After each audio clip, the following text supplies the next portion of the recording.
Welcome everybody to the virtual drivers meeting for the Wilde Events RC Racing Series, the WERC Series for year 2022. We're excited to bring you this racing series this year, and we appreciate every one of you for showing up and participating this weekend. We understand sometimes you're used to seeing big numbers in an event, and that would make it for you, but this weekend it'll be smaller and more intimate, and hopefully a great racing product for you on the track for this 8-scale race. We want to send a big shout out to our sponsors this year, our 2022 title sponsor, Lugs RC, for helping us out with our spec tire and so much more, as well as Team Tekin, One Army, Wally Builds, and Leadfinger Racing. We ask that when you consider your next RC purchase, you consider our sponsors to help support the people who help support us to put on these races for you. This weekend we'll have 3 days, Friday, Saturday, and a Sunday. Friday will be a sign-up sheet practice. We will practice for 5 minutes per session. Each session will have a sign-up sheet that will fill 10 to 12 drivers. The time will be in the upper left-hand corner. That will say what time that heat is expected to be on the racing surface. We ask that you be ready to go and ready to enter the racing surface at that time. Once you are completed with a Friday practice session, we ask that you give your car and your radio to your mechanic or set it on one of the side tables, and then head out to the track to marshal for the next 5-minute group. That'll help the day continue to flow, and then you can sign up for your next session and continue on. You may sign up for a session corner session. That is okay, but we ask that you do not sign up for back-to-back sessions, as that will not allow for corner marshals. Qualifying will be one of 2 ways, depending on entries for the weekend. It will be a qual point system or a race point system. A qual point system will give points based on how you finished for all participants within that class for that given round.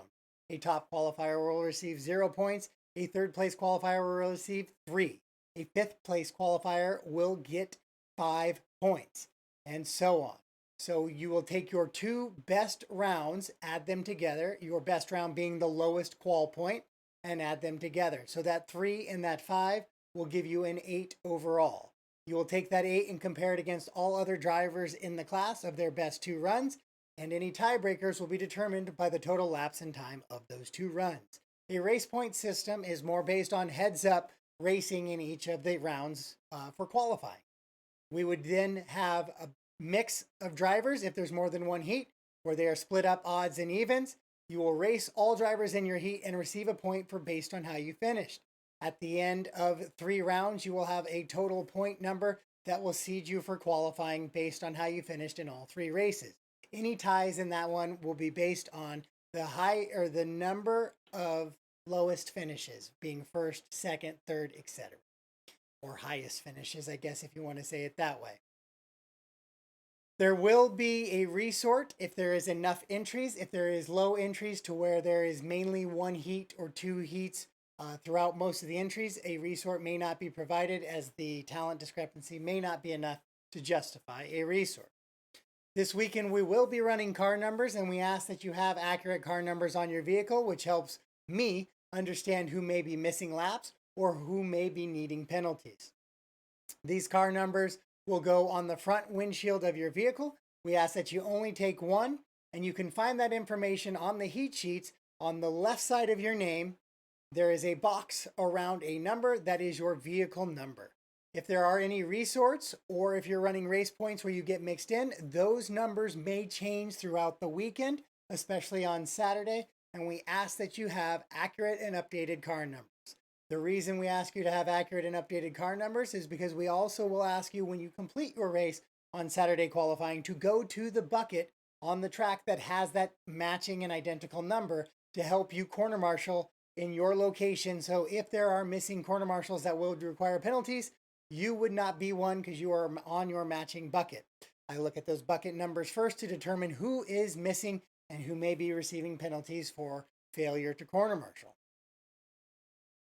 Also, on the car numbers, it helps us get onto the stand, choose driving spots, and come into pit lane and choose pit locations as well.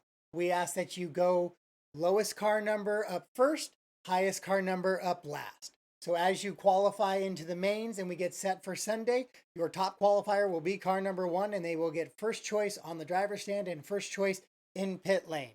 It makes it easier rather than people pushing and shoving and arguing about who stands here, who stands there, or anything. We're going to enter pit lane and enter the driver's stand based on our car number all weekend. There is a warm-up area that we have set up. We ask that prior to your qualifying race or main race that you warm up the vehicles in those areas or in your pit area. We do not want vehicles lining up in the track pit area below the drivers or near the Connex box near the drivers at any time. Any vehicle that is running in pit lane should be a vehicle that is trying to enter the track for their scoring run in qualifying or a main event. When you are on the warm-up area, we will release you from there to get onto the track and start your qualifying time. Please do not enter the track until the RD has told you to proceed and enter the track. There will be no 1-minute calls in qualifying on the Saturday unless the race point system is in place and determined time is available for 1-minute calls. 1-minute calls will be saved for super poles and main events. We will not be doing 1-minute calls for qualifying, so please do not request them. But however, if you do need a 1-minute call for your super pole or main event, please make sure that somebody has made the race director, myself, aware that you need a 1-minute call so that we can add that time into the computer. At the end of that countdown time into the computer, we will proceed on with the event as scheduled. If you happen to flame out while running a nitro class on the track surface, you'll return the vehicle to pit lane. Marshals will leave that vehicle at the location closest to their bucket or the safest possible location. They will not abandon the bucket to go take that vehicle back to pit lane. The pit crew members or a special runner for the race will come and retrieve that vehicle, take it back to pit lane. Once the vehicle is refired, it must enter the track from pit lane and may not be put back out into the track depending on where it came off. It must re-enter from pit lane. Any vehicle that flames and cannot be restarted prior to the sound of the race ending tone may not refire. There is no refires after the tone has already gone off, even if there are cars still live on the track finishing. No refires once the tone has gone off. Corner marshaling is a golden rule. Corner marshal how you wish to be cornered. If you want to be really slowly cornered and lose a lot of time, then I guess you have a fair right to do so the same. But I know that isn't true for your racing program, and I know other people wouldn't want it to be true for their racing program. So as you can, in a safely and a quick manner, make your way out to the vehicle. Be mindful of other tracks coming down the race line and put the vehicle back into the outside the race line so it can get back underway. When corner marshaling 8-scale vehicles, it's best to grab it by the wing or by the wheels or the bumpers. So pick a wheel, flip it over, grab the wing, flip it over, or grab it front to back and flip it over. Avoid the side, avoid the exhaust. Don't get burned when corner marshaling, and don't flame somebody out or give them a reason to think that it was you. So by the wing, wheels, and bumpers is what we like to say there. When corner marshaling, make sure there are no open-toed shoes, and during your action for corner marshaling, please do not be on a cell phone and distracted. We're focused on our section of the track, and we're focused on helping our fellow participants have the best race experience possible. There's first aid kits available around the track, including our registration, so come by registration if you may need small first aid. Anything larger, please let us know right away so we can call medical attention for you. We have a compressor available on site for you to use for spraying off vehicles. Please do not use compressors, AC units, heating units, or other large power draws. If there is track power available, do not use those items plugged into track power, please.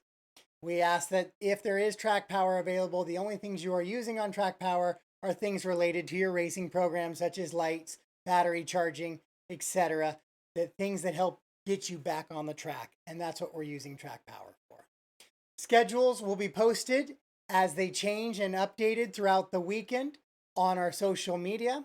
If you don't have the social media, you can visit us at wildeevents.com and scroll down on the main front page there. There will be a social media feed so you can click on those schedules without having to have any social media accounts and dealing with any of the drama that's also on social media.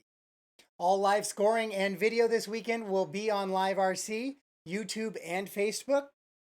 All results will be posted on wilde.liverc.com. That is wild with an e.liverc.com. That is what I have for the main bit of information here for your virtual drivers meeting for 2022. Once again, I wanted to say how much we appreciate all of you coming out and racing with us here this year. And I can't wait to get going on the track. So we'll see you there.